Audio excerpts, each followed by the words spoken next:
Welcome to the We Are Human podcast. This is the podcast that dives deep into the lives of those who work in healthcare, but do not let healthcare define them. So every episode, we bring people from across healthcare to share their stories, their victories, but also their pitfalls and their struggles and the ways that they stay human both inside and outside of the hospital. Because while healthcare is a big part of who we are, it is not all of who we are. Good morning, Tyler. How you doing? I'm doing great. Good morning, Tommy. Sorry, Paul You look a little tired. I don't know why I would look so. It's totally bright outside. It's definitely not 4 a.m., 5 a.m. I don't know what time it is now. Hey, but we do it. We're here. Goodness. Well, and how can I be tired when I see your face, bud? We're here. Oh my gosh, you're so sweet. I love you, man. Yeah, thank you for making this work. I know you're about to go on a rotation. It's crazy early in the morning, but we have to do the podcast. We got to make sure that we make content for the listeners. We get to make the podcast. Oh, yes, that is right. That we have the opportunity and the privilege to make the podcast. That is awesome. And I'm really excited about today's episode for a multitude of reasons, but so that our listeners can kind of hear your story, but also so I can learn a lot more about it. So we should probably jump in.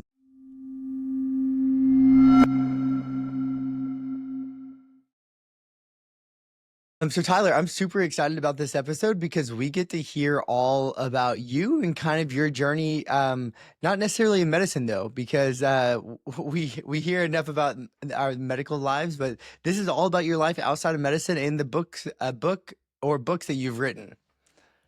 Yeah, man, I'm excited to talk about it. Especially with a fellow author who's joining the podcast with us now.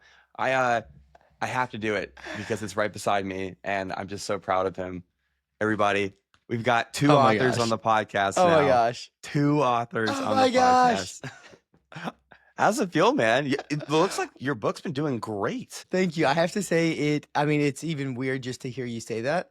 But it is so cool. And the support and the outpouring of people buying our book and things of that nature, it was just surreal. And we are just so grateful for the opportunity to work with MD for Kids, Brandon and Betty. They are just incredible people. And it was just such an honor to get to write the pediatric version of their book. And we aren't right now, but for 1 week we were the bestseller on Amazon for pediatric books, which was really cool.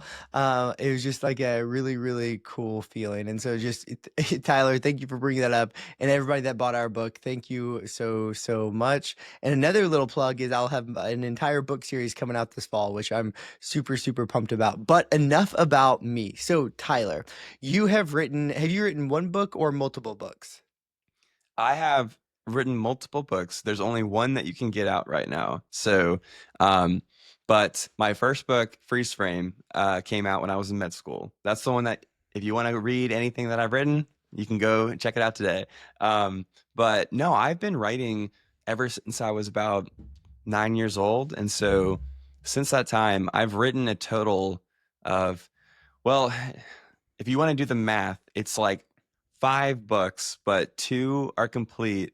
And then there are 3 that are half. So there's like a couple that are series that have been developed, but 2 complete manuscripts.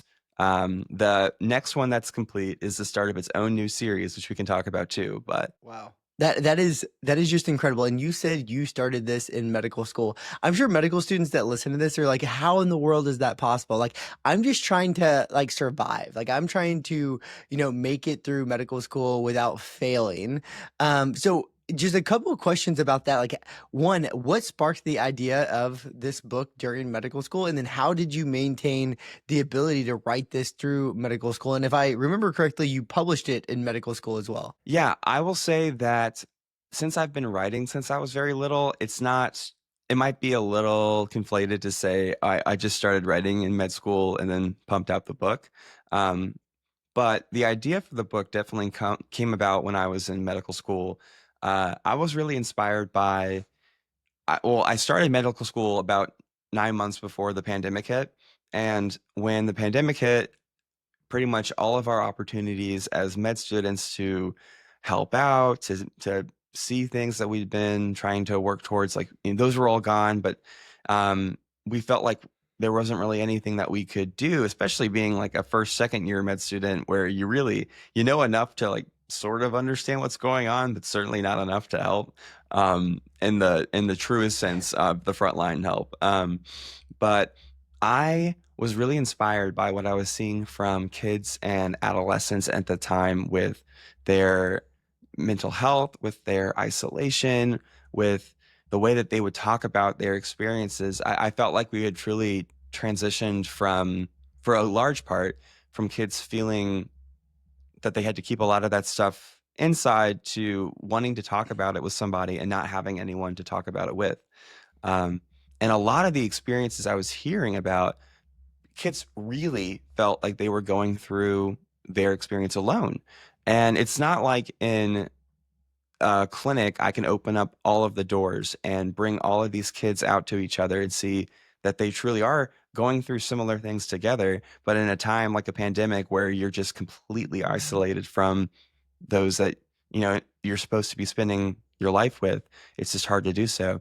But that's where art comes in. That's where writing comes in. Writing, that's where you can open up those doors and connect people together. So the the story I wrote, Freeze Frame, is a coming of age fiction story. It has very little to do with medicine other than the main character is working through their own mental health struggles as well. But it's very much a coming of age psych thriller about overcoming trauma and overcoming isolation and figuring out how to live in a world where before everything was taken away from you, and not that you can get everything back to the way it was, but how do you work with what you have? Wow, Tyler, that is amazing. I love that you have been writing since such a young age and have maintained that passion throughout your journey, not only through grade school, high school, college, but then even medical school, because I think that is so important for our overall, health if you do enjoy it.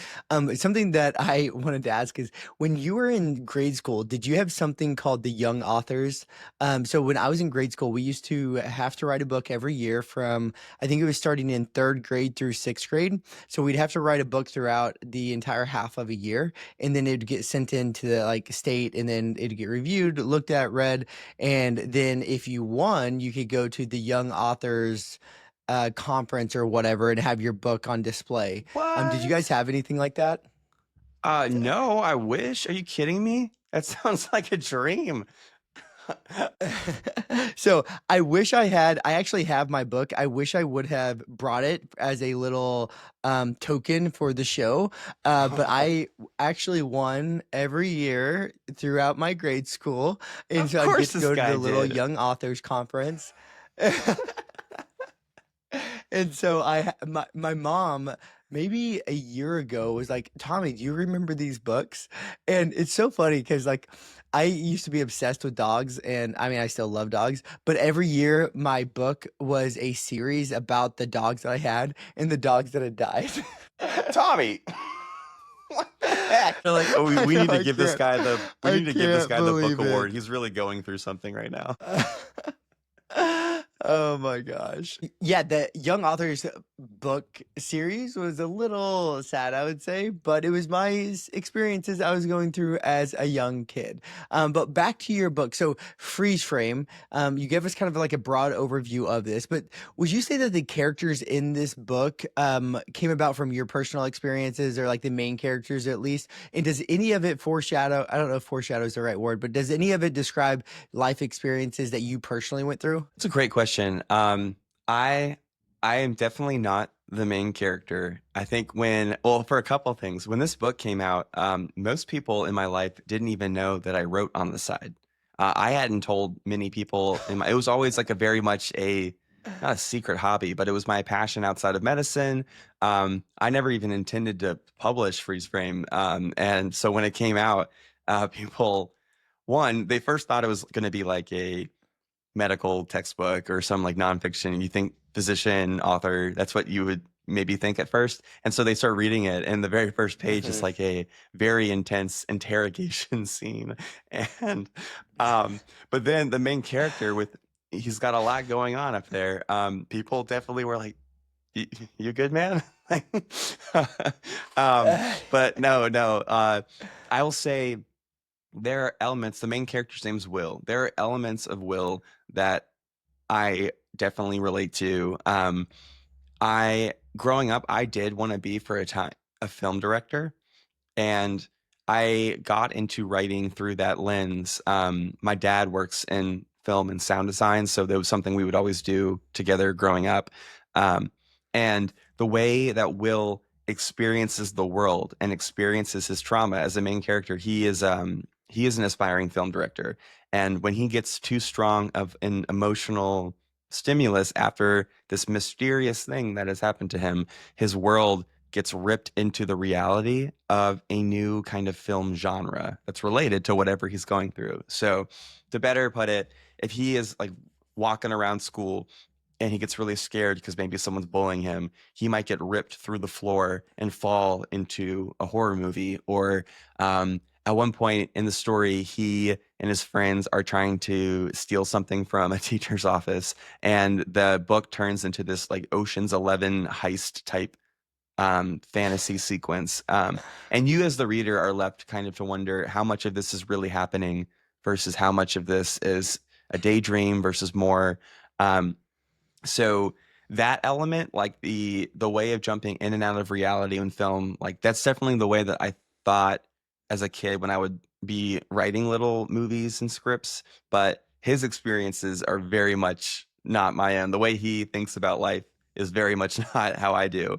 Um, he was an amalgamation of a lot of kids and adolescents I was seeing. Really, to be fair, everyone in the story is sort of a summation of a type of person that I wanted to make sure we talked about in this time.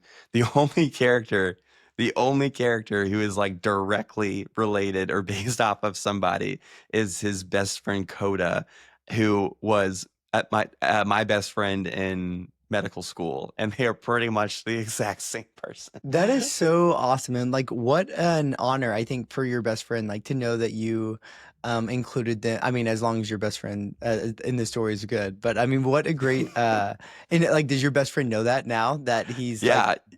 one of So the big characters in it? Yeah. yeah, he was in medical school. He also has a life outside of medicine and the arts. He's a music producer, singer. He's crazy talented. His name's Roche. He and I, when throughout medical school, did music together. We wrote music together. He was the real brains. I just really sang on a couple of his stuff. But um, the way he is like one of the few people in life, and certainly the first person in this path to medicine that I met who saw life in medicine the way that I did, as far as that medicine is part of who we are, but it is not who we are.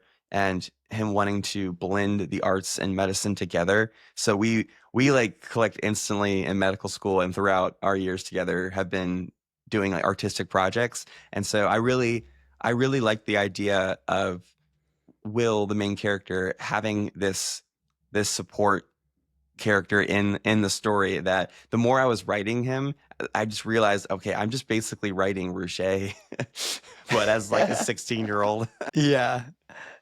Wow, that is so, so cool. So I guarantee many of our listeners do not even know much about the writing process or how to get started if they wanted to start writing, or maybe they've just written on the side and love it, but don't know how to go through the next steps. And so you've written multiple books, published this book. How does that writing process start, and how do you get from point A to a published book? Yeah, great questions. I would say the biggest thing anyone can do who's interested in writing is it's not very sexy to say, but it's just to start writing. There is so much about the process that from writer to writer that you will not figure out until you hit roadblocks. How you write, your process, your efficiency, what works for you, what doesn't. You know, I can sit here and tell you what's worked for me. The authors that I've worked with, the authors that have mentored me, all do it differently. And so, just because something's worked for me doesn't mean it would work for you. What has really worked for me in my process that I've cherry picked from a couple authors, and then it's just the way that my brain worked growing up. I am a huge outliner. So I'm also a big journaler. I have a notebook on me at all times throughout the day that whenever I come up with an idea for anything, I jot it down. And whether that's like an idea for a social media skit, whether that's an idea for a book or series or a movie, like anything, I'm always writing down ideas. And that getting into that habit is something I would encourage anyone to do, not just for the creative process, but just it is the process of journaling and cataloging your brain throughout the day. It really just makes you see the world differently. So for writing, the way that I come up with stories for books, it's usually based off of either a specific image or a feeling, and then the story will take so many different forms until its final product. When I first wrote Freeze Frame, I knew what I wanted to write about. I had this image of someone walking down an amphitheater, and everyone in the theater was frozen still like a mannequin. And on the screen in the theater was someone's horrific life moment played out, but on a frozen frame. And I don't know why I thought of it, but the idea, there was something very like hauntingly beautiful about this moment where everyone in your life is watching your worst moment, but you're the only one that can act on it. You're the only one that can turn it off. And it's like almost like this frozen nightmare, but also therapy. I had no idea what was on the screen. I had no idea why this scenario was happening, but I don't know. There was something that was very compelling about that image. And so that's what eventually took place to be Freeze Frame. But the original story of that was like this detective noir, like dark crime. It was very different than what we got to at the end, which from the writing Right. process too. So Like it just will continually take new forms. yeah, and it could be a completely different, book by the time you're at the end of it. So you saying kind of that idea of freeze frame made me think of a question. And I'm just curious, and you do not have to answer this, but is there a moment in your life where you feel like your worst nightmare was on display for the world to see, and like you couldn't really do much about it? Yeah, I can think of one. I've never been asked that question before, ever. And I certainly Uh-oh. wasn't thinking about it when I was writing, um, when I was writing the story, but I can certainly think of what mine was. It would be, it would be definitely a moment from college involving like a previous relationship gone wrong would probably be mine. But, um, yeah, and I Okay. could if it was on screen, I would feel even more compassion and empathy for Will than I already do.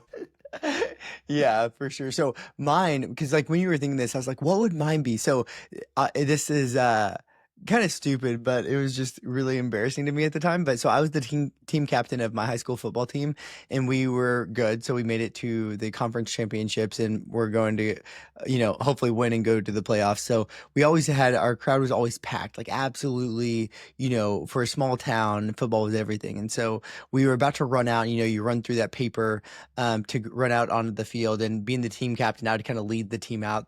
Well, after I ripped through the paper, I tripped and fell, and then the rest of my team just like trampled over me.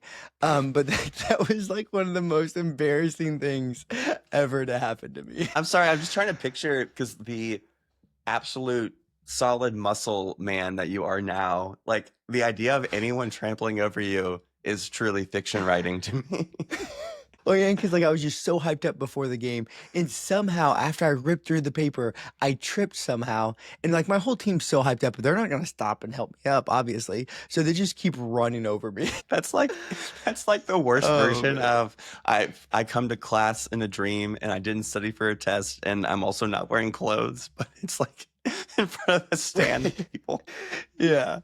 So with this book writing process, was there anything that, as you got through in during the process, that took you by surprise, or like, man, I really didn't think that it was gonna be like this, or I didn't think it was gonna be this hard? Yeah, I would say the biggest one, and it's the one that I am still working on is the time that it takes.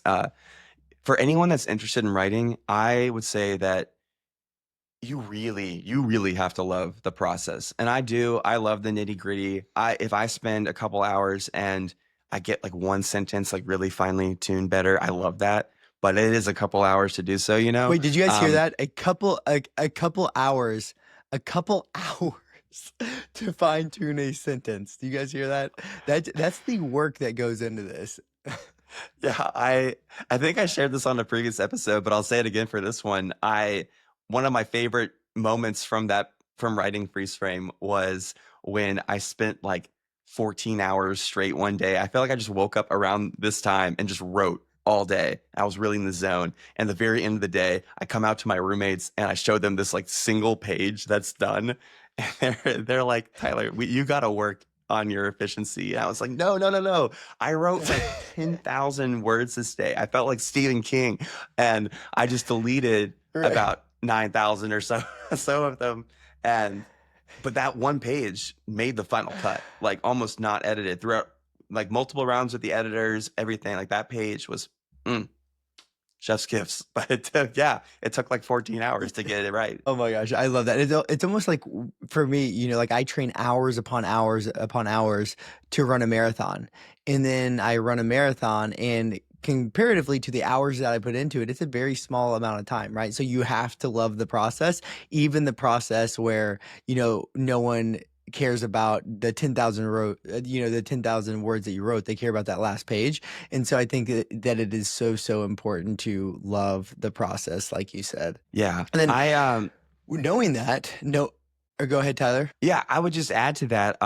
So this book is not done yet. There is a fantasy trilogy that I have been working on since I was about 9 or 10. It was one of the first stories that I truly fell in love with writing, and the fact that I am still working on it, like I still think the core idea, even most of the stories that I have like pulled from the archives from when I was very little, they all suck, and they should suck because you're learning how to write. You're never good the first time that you're going through something, but it's important to start from somewhere. This story has taken so many different forms since I was 9, but as a core, it's still going. And it's like, my, it's probably going to be the best thing I've ever written. And it may take me until I'm 60 to get done. But because it's based in a fictional world, I had to make this fictional history, this fictional timeline, the different cultures of these cities and their lore and everything. Like you're building everything from scratch, which I love doing. I love world building, but I've essentially over the last 15 years written a textbook to keep everything together. And the textbook is like this big compared to what I've actually written being like this. And the more I think about it, like if this book series ever does come out, there's so much that readers are like never gonna see. But I need to know all of this stuff just to Yeah. inform like how these two people from different towns would talk to each other. And like, man, the Wow. amount of if I never publish these books, the amount of useless brain space it has taken up, it will be crazy. Yeah, but what I would say is like, let's say that it never gets published, right? And nobody ever sees it.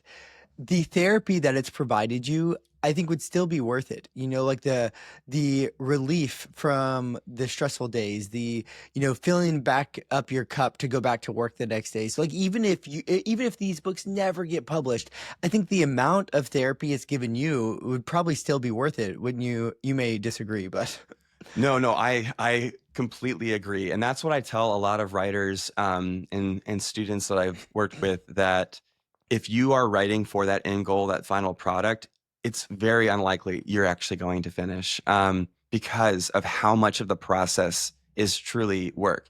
Like it really does. It is a second job. The editing process, Tommy, Mhm. going through this stuff, it's a lot of work. If you Yep. are writing with just the end goal in mind of like thinking about that book on the shelf and like having that in your hands, that's like a little cherry on top of all of it. But like the true joy and everything comes from the fine tuning process.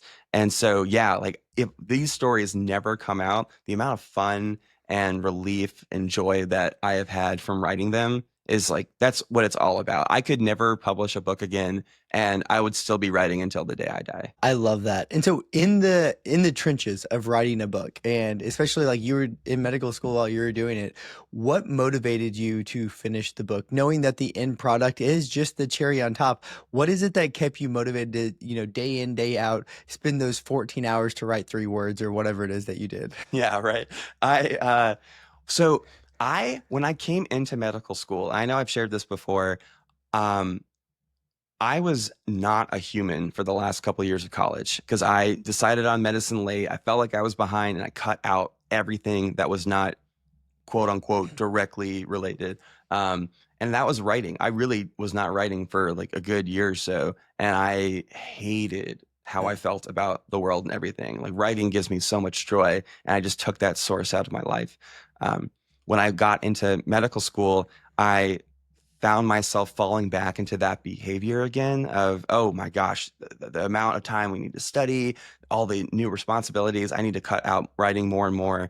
And I had really, really bad brain fog. I was not retaining anything to the rate that I needed to. Mm. I felt my grades slipping. I was like, oh my gosh, I can't believe I've gotten here finally. And I'm like, I don't know how I'm going to do this for the rest of my life. Um, and then Yeah. when the pandemic hit and I felt really inspired by this story, again, it wasn't to publish anything. It was just that I felt like I needed to write a story that these, teens could relate to. And as I started the process, oh my gosh, I felt like my heart light up again. I felt like I was having a cup of coffee every page I was writing. My grades shot up. I was studying less. In fact, I had to Love that. change my entire studying strategy to make time in the day for this because the way I was studying was certainly not efficient. And now I'm remembering everything. And so now it's like I sometimes say that the question being like, how do you have time for this? Or how did you make time for this in medical school? I would flip it and say, if I hadn't made time for this, I don't know if I would have gotten through med school. Doing this, taking the time for this actually made me a better med student. And to this day, I think makes me like at least retaining information at the speed of residency, but certainly like a better person to be around patients. I love that. Yeah, we've said this multiple times on the podcast, but your passions outside of medicine or outside of your work life will keep alive your passions for medicine or your other work. So I think it's so awesome that you were able to do that. We're going to shift gears a little bit. How was the public's reception of your book once it was published? Yeah. Oh, that's a good one. I was Tommy. I was so scared when I was going to release this because again, like no one besides Mama B and then like Rocher because he was the guy that I was writing this character on. Like really, no one in my life knew Yeah. I was a writer. So for them to just like me Wow. just to suddenly say, "Hey, this book's coming out," it's kind Here's a of book. like it's yeah, and it's people are gonna make their assumptions on like, am I this character? Am I not? Like, is this about me? And so it's kind of like, Hmm. oh, I've written this diary for the last year. Everyone, go read it. Like, go read my diary. Um, Yeah.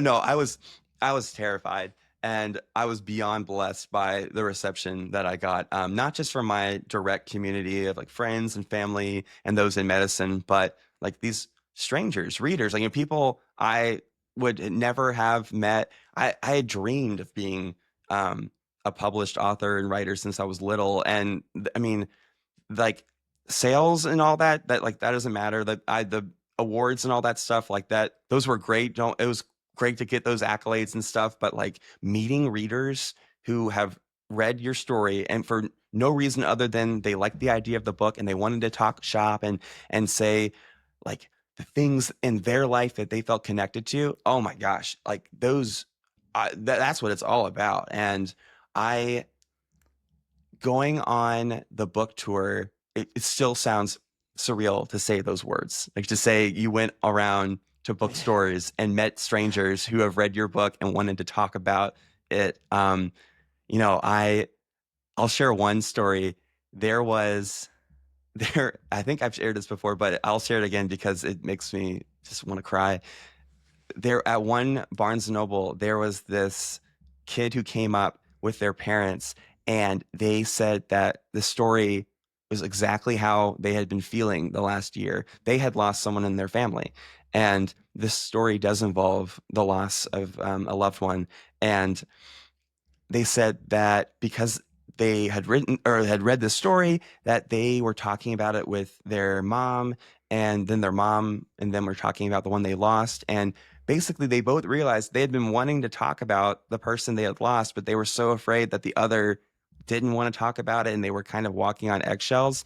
And that reading the book together helped them start talking about them again, and keeping their memory alive. And oh man, I'm gonna like I'm gonna like weep talking about it again. Yeah. But like that's, you know, when you go about to create art and to create something to hopefully move people, you never know how it's going to be received. And there's very much a truth to when you write something and put it out in the world, it really is no longer yours. It's the world's to take as it is. So when the world takes it in a Mhm. way that you hoped it would, uh, it means everything. That I just love that so much, and it's so incredible that you had those opportunities and to meet people that had read your book and to go on a book tour. Like you said, that just sounds so surreal. Like that you had that opportunity to go on a book tour. How did you make that work with the rigors and the schedule of medical school, like to go on a book tour? Yeah, great question. So I the large bulk of the book tour was actually during a medical leave that I had taken, which I really attribute to God at this point. That I had some medical problems develop during my third year of medical school, and the time that I was taking to go to patient appointments in between clinical rotations, it just wasn't going to work. But at that same time is when the book happened to take off. So, I've got this time, I'm out of medical school. And so a lot of the in-person events like of the book tour definitely took place during that time. And I know that not everyone, I wouldn't say it's a like a privilege to have a medical leave, but not everyone, certainly in medical school, has the privilege of time. And so that was definitely a gift. That being said, too, even after the medical leave, the book tour is still going on with rotations and everything. And so there was a lot of virtual events. There was a lot of like podcasting, and then you really have to refine your schedule for the other in-person events. Like the second a module or a shelf exam would wrap up, you need to go and plan ahead of time. I had, I was certainly my own like publicist, my own marketing team, my own assistant. I'm not even kidding. To get into this process, if I called people and said, "Hey, I'm Tyler Beauchamp. I'm a medical student. I wrote this book. I would love to do a book tour. I would love to do a book event with you, to do a book signing, and we can even do some fundraisers." No one cared. No one cared that like an Right. author Yeah. wanted to come and do this. But I learned very quickly that if I called on behalf of Tyler Beauchamp, and if I am truly my own marketing team, my own PR, my own everything, I'll say, "Hey, I'm the public relations manager for Tyler Beauchamp, calling on behalf of the author. He would be very interested in doing an event." Boom, boom. Like the psychology of having somebody That call is on your so behalf. funny. That is the reason I got into Barnes and Noble. That is the reason that I honestly attribute to like the. We can talk about it too. The television series that's being adapted, like all of the opportunities came from when I realized that if if you yeah, like I don't know what the psychology of it is. And did it feel a That's little bit amazing. wrong to like do this to an extent too? But also the industry is so tough that I wasn't lying. I am calling on behalf of myself. I was You working weren't seven lying. You jobs. were Yeah. the right. But like that did it. So to I anyone who's love trying to that break into so much. stores, like maybe say you're calling on behalf of yourself rather than you're calling yourself. Oh my gosh, that is so funny. So Tyler, I have a few more questions for you. So for people that, have read your book, and if you could say like one thing that you want them to take away from your book after reading it as the author, what would be that one thing that you'd want them to take away from it? I wrote the book in mind with really two populations. The large one being the adolescents that this is primarily for, but then the other being for their parents. So I would say for the adolescents reading this, the biggest takeaway would be that you all the world is placing so much on your shoulders that was certainly not placed on my shoulders, was certainly not placed on Tommy's shoulders. Yet there's also this misconception that like you as an age group aren't capable of the responsibilities that we as a society are placing on you. We're placing all of these problems and just saying, go fix them, go fix them. But we also don't Right. believe that you can. I feel like that is the common sentiment of so many, and it is completely unfair. And now we wonder, oh, on top of that, and then the rates of everything else going in the world, why are kids so stressed out? Why are kids so anxious? Why are kids so depressed? Oh, maybe it's because we are forming a world for them where we say, fix everything. We're not going to give you the resources to do so. And we also don't believe you can do it. Huh. Right. So I would say for them, the story was primarily to say that one, you are enough. Two, you do not have to fix all of the world's problems. And three, if you want to fix the world's problems, you can by doing the things that give you fire. The story is all about leaning into, for whatever reason, the things that are placed on our heart.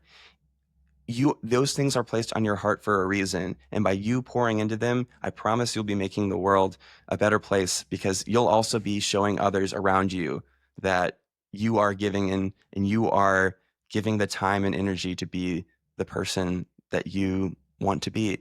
So that would be the big lesson takeaway for the teens. For the parents, I really wrote it in mind for how do I how do I understand and listen to my teen child, which is like, I mean, how many books have been written on that? This is not like, some game-changing idea, but the idea of Mhm. listening first and speaking second is very, very crucial in today's age. And I think that the more you're never going to fully understand what your child is going through. And me as, provider, as pediatrician, I understand your child's medical needs, but you as mom and you as dad, you understand your child as a human far better than I ever could. And with that responsibility Mhm. and that gift, I implored parents through the story of, you may not understand XYZ of what they're going through right now or what they're concerned about, or you may not even feel that it is, the weight of the world on their shoulders, but they do. They feel that this is that important to them. They feel that this is everything. And if you take Mhm. the time to just listen to them first, to understand that, I promise that listening is 70% of the battle. 25% is physically being there and supporting them and loving them. And the rest, what's that math? 5%. That's when the talking actually comes in. Fantastic. I love that so much. Thank you for sharing, Tyler. So, what is next? This book is published. It's been very successful. You've done extremely, a great job with this. What's next in your world? Yeah, for writing. I am very excited that the next couple months are hopefully going to have a lot of exciting updates for me. Um, I'll start with the Hippocratic Collective. I am beyond excited that we have done a top to bottom essentially rewrite. Like, we are re-releasing Freeze Frame with new cover, new writing, new marketing. I actually, I probably can't show the cover on here yet, because we're waiting for the But the secret. cover is sick. It's so good, Tommy. It's so good. And like, don't It's get me so wrong. good. So the cover you can see behind me of the old one, it was actually helped. Part of the drawing was actually done by Ruche, which was really cool. That him being That's based amazing. on one of the main characters, but even he can agree that the new cover, he's like, oh, that's so much better than what I did. um, and I love him so much for that. No, so we are June 3rd, which by the time this podcast comes out, it might be past that, and we can be saying, you can go check out the new copy today. New second edition of Freeze Yeah. Frame. With that, I had the opportunity to go completely through the novel again with editing and formatting, and now that I hopefully feel that I'm a better writer than I was 3, 4 years ago, like really clean up the dialogue. The plot is like, I'm not changing the story and the themes of all of it, but like the way that it sounds, now I feel like it really flies, that I have so many people to help out and and to work on those skills. So second edition freeze frame coming out in June. Cannot wait. Um, the Amazing. television series, which we could spend a whole other podcast talking about. Um, for those of you listening who may not know, I spent a good year or so working with a production company and a writer's room to adapt freeze frame into a miniseries. We actually filmed a fake pilot, which, man, to be in like a fictionalized school with actors of stories that you have, or like characters that you have written, and the actors, by the way, which I have to say really quickly, messed with me on set the entire time by like staying in character and like talking to me in character. And I was like, okay, I I am feeling a little like schizophrenic at the moment because like I wrote you in my head for like 2 years and now you're talking to me. But they, we finished the pilot. We finished writing. The producers have been going around pitching to streaming services for the last year or so. They're actually, at the time that I'm doing this podcast, they're actually at in France at the Cannes Festival pitching around. So hopefully, maybe even by this time the podcast comes out, we might have some exciting Yeah. updates on that end. That is incredible, Tyler. I am so, so excited for you. So I believe this episode will be airing right around the time of the release. So where can everybody find the new relaunched freeze frame? Absolutely. You can find it on all of my socials. So it's, Tyler Beauchamp, MD, on my website. It'll be on Amazon. It'll be at Ingram. It'll be Barnes and Noble. It'll be anywhere you can get books. And hopefully we'll be doing a little bit of a second book tour too, which dates and locations soon to be announced. So stay tuned for that. This will be very exciting. And I will go ahead at this time too and do a little bit of a teaser. My next series, it is a series, a new book. The series is called Med Hunters. And it is a like magical realism children's series about diagnoses that come to life as like horrifying fantasy creatures that kids take down. Um, the series is worked out. The first book is completely done. We are doing a massive pitch session with Boston and the rest of the country in about 1 month time. So probably like the day that this podcast comes out.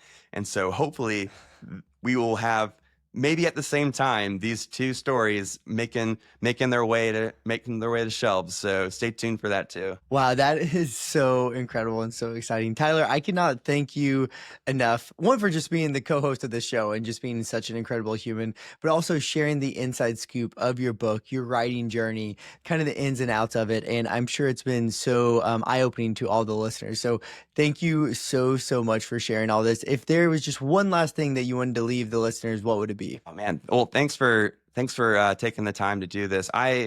This is the kind of this is the kind of thing that I could talk about until I get old and gray, if I'm not already getting a little bit gray now. I'm already gray Yeah, and balding. I would say that keeping writing alive kept me alive.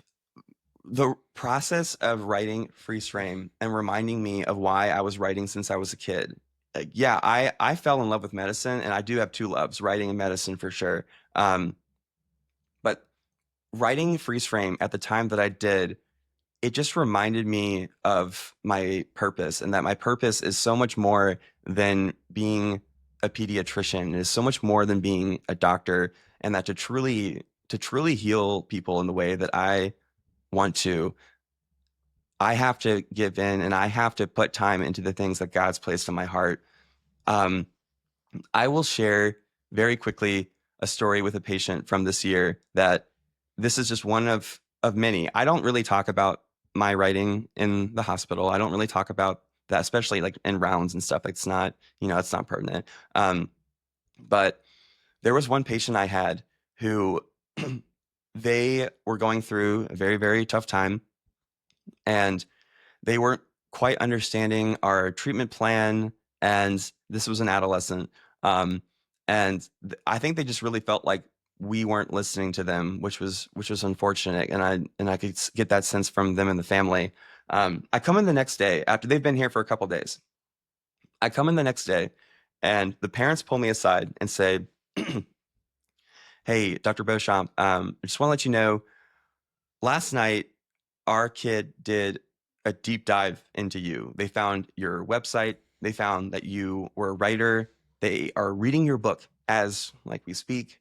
Um, I have never seen them like this before, but honestly, I they just want to hear more from you." And it was the first time that that's happened in residency. And honestly, I didn't even know like how I was supposed to respond to that, or like, there's so many things you have to be careful with, of course. But I went in with the Mhm. team, patient center rounds, and honestly said the exact same thing that I had all week for my plan, like not changing a word.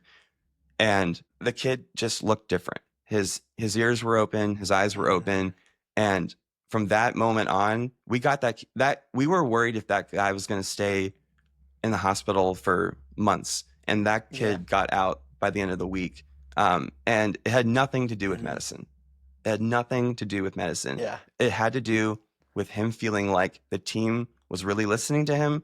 And he said that the story I wrote, sorry, he said that the story I wrote made him feel like I understood what he was going through. And so I would implore anyone that has, gosh, I'm going to get choked up. I would implore anyone that has an inkling to do art and medicine or writing and medicine, that to not think about this end goal, this end product, book, whatever, but if you feel that there's a story that needs to be told, I promise you that that is a feeling you need to chase, and that someone out there needs to hear it. And there just aren't enough people that take the time and effort to get the stories told for those that need them. So that would be it. Tyler, that is incredible.